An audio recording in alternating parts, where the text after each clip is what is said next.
Good afternoon, Roosevelt. My name is Alicia Santinello. And I'm Jabari Watts, and this is your YTV News. Cue the intro! And you feel like falling down, I'll carry you home tonight. We are young, so let's set the world on fire. We can burn brighter than the sun.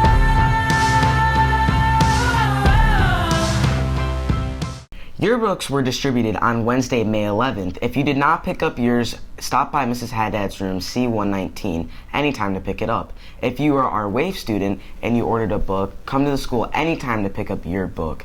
If you did not order a book and want to buy one, we expect to have 10 available for sale. Those will be sold to seniors beginning Thursday morning at 7:45 in Mrs. Haddad's room C119 for $70 cash only. If there are any remaining on Monday, we will make those available to underclassmen at that point. This will be first come, first served. Once these are sold out, there is no way to get an additional copies of the yearbook. DECA is hosting the first ever home run for hair loss game today. Wyandotte DECA is holding an event called Home Runs for Hair Loss on May 12, 2022, with one game from 4 p.m. and the other at 7 p.m. Jordan Geisick and Madison Rushlow presented this project at DECA States, and now they are beginning to plan for the day of Home Runs for Hair Loss. This event helps raise awareness and funding for children with hair loss. All profit goes towards an organization that provides free wigs to children with medically related hair loss. Come support your Wyandotte Bears softball and baseball teams to help raise awareness for child hair loss on May 12th.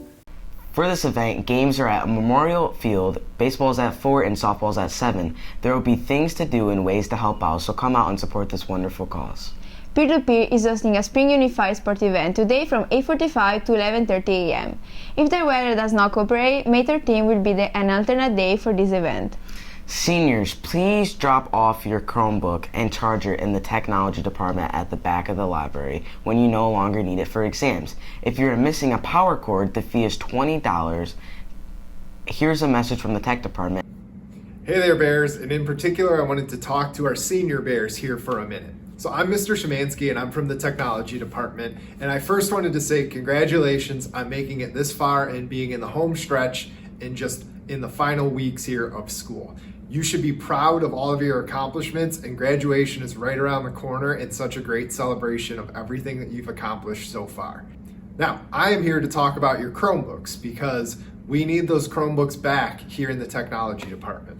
So during finals week, the week of May 16th, as soon as you are done with your finals and as soon as you are done with your Chromebook, you can bring your Chromebook and its charger to the technology department in the LMC. Now, the technology department is in the back corner of the LMC. You can just come in to the front desk and someone will be there to take your Chromebook and to take your charger. Now, if you do not have your charger, there is a $20 fee, which you can bring cash to pay that fee on the loss of your charger. If there's serious damage to the Chromebook, please try and bring it as soon as possible, just so that we can assess that damage. But anytime the week of May 16th, as soon as you are done with your Chromebook, we in the technology department will be ready to take that from you. So please try and bring that as soon as possible for us. If you have any questions about your Chromebook, your charger, your device, or things in general, please don't hesitate to swing by the technology department here and we'll be happy to take those questions. In addition to that, I will have some separate resources coming your way, seniors, because you need to get all of your files off of your Google account and you need to claim those because your Google account is going to be disabled here upon graduation. So we want to make sure that you have all of your files kind of saved elsewhere as well. But I will have a separate resource for that, not taking up time here today. So again, I'm proud of your accomplishments. You all should be very proud of your accomplishments. Can't wait to see you around. Go Bears. If you need your Chromebook past exams, we will have a table at the Senior Drive-Thru event in the RHS parking lot on May 26. Another note for seniors, lockers must be cleaned out by your last day of school on May 20th. Anything left in your locker after that day will be discarded. Finally, seniors, the LMC book checkout list is posted. Any student in person and non-wave must check and make sure all your books or fines are turned in before graduation. You are responsible for any lost textbook or library books. If you have any question or concern, please see Mrs. Curdy or Miss Morris. Failure to return books may result in not receiving graduation commencement tickets. And now here's Macy with sports. Thank you, Javari. Tennis had a match Tuesday and won 8-0 against Edsel Ford. They also had a match yesterday against Woodhaven and a game today against Riverview, home at 4. Busy week for the tennis girls. Good luck today at your match. Rowing had an upcoming regatta this weekend, which is the Midwest Championship. Good luck to all the rowers out there. On Tuesday, Sam Rankin achieved a PR with the team overall having a great meet. Track has the Metro Classic meet this weekend as well. You can visit the Facebook page to learn more about this meet. JV baseball and softball played today at Lincoln Park at 4, while both varsity teams play at home at 4. The boys previously played Edsel Ford on Monday, where they won 4-3, and they played Trenton last Thursday, where they lost 12-1. That's all we have for sports today. Now back to the anchors. Thank you, Macy. Interested in color guard? They are hosting spring clinics where everyone is welcome and you do not need any experience. This will take place every Monday and Thursday in May from 3:15 to 4:30 p.m. Earth Day was just a couple weeks ago, and as tradition, the freshmen made their recycled material inventions.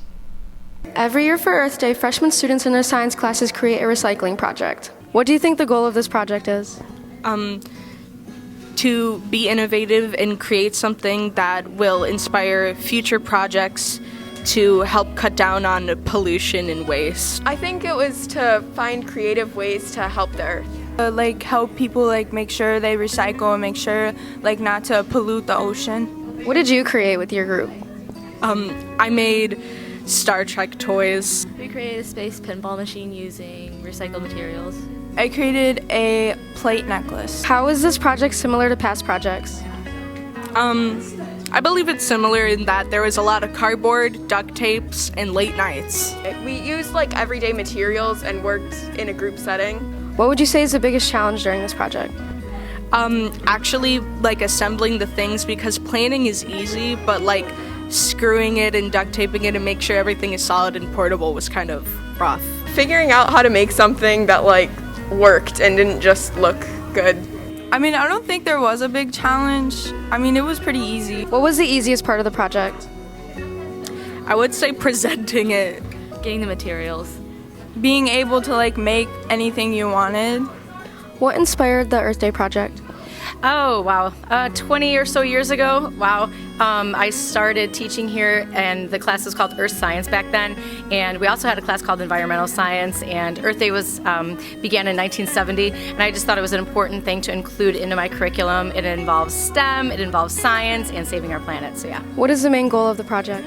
The goal is to see that the Earth cannot be in the state that it's in forever, because we are using things and throwing them away. We're polluting the air and the water. So the point of the project is to teach sustainability, to learn that we can reuse things instead of buying new things all of the time. And if you teach it young, it stays with you.